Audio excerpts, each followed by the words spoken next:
It is the product of one of the most intelligent and industrious of creatures, whose miniature society is one of the most sophisticated in the animal kingdom. It's been used in religious and pagan celebrations, and its medicinal qualities have been known for centuries. It all begins in a field where worker honeybees suck nectar from flower blossoms, such as clover.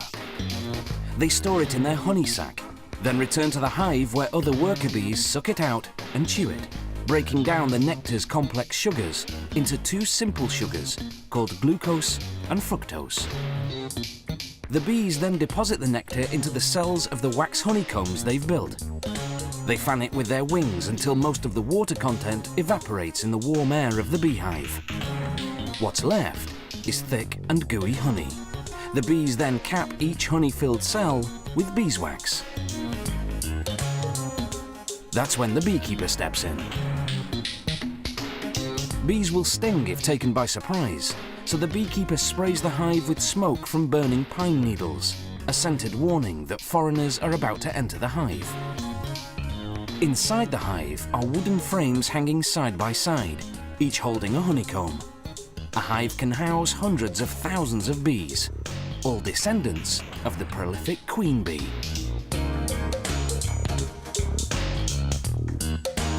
The queen bee lays up to 2,000 eggs per day, creating the workforce needed to feed and protect the colony. But the beekeeper tricks the colony's defenders. He replaces the hive's cover with a device called a bee escape, which smells like cherries.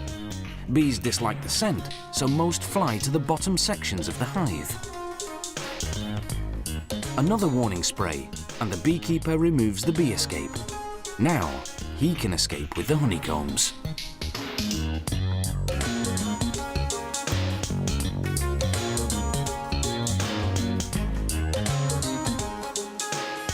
Inside the honey factory, they put the honeycomb frames on what's called an uncapping machine.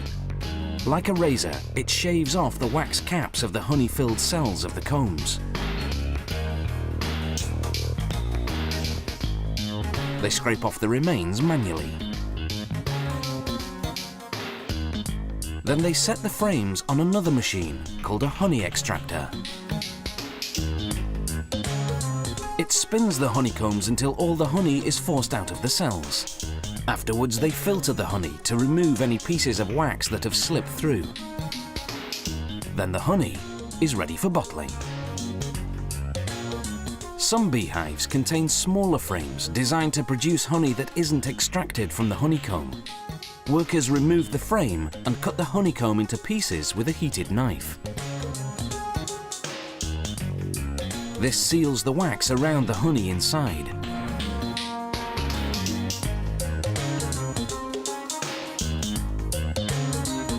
This wax is edible. The beeswax lining of the honeycomb goes to make candles, furniture polish and lipsticks.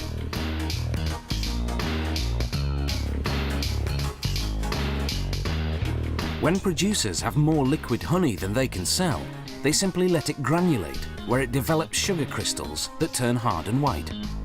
Then, when orders come in, they return it to its original liquid form by heating it to 130 degrees Fahrenheit. The jars are vacuum cleaned, then filled.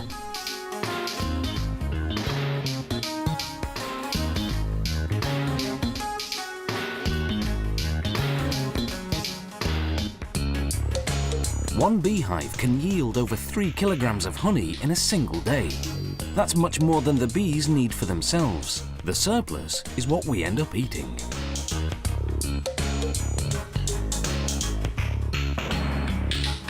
Honey production today is both efficient and humane.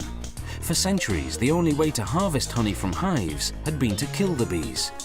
Then in 1851, an American beekeeper invented a way to get the honey, yet spare the bees. His method, with the removable honeycomb frames, is the one we still use today.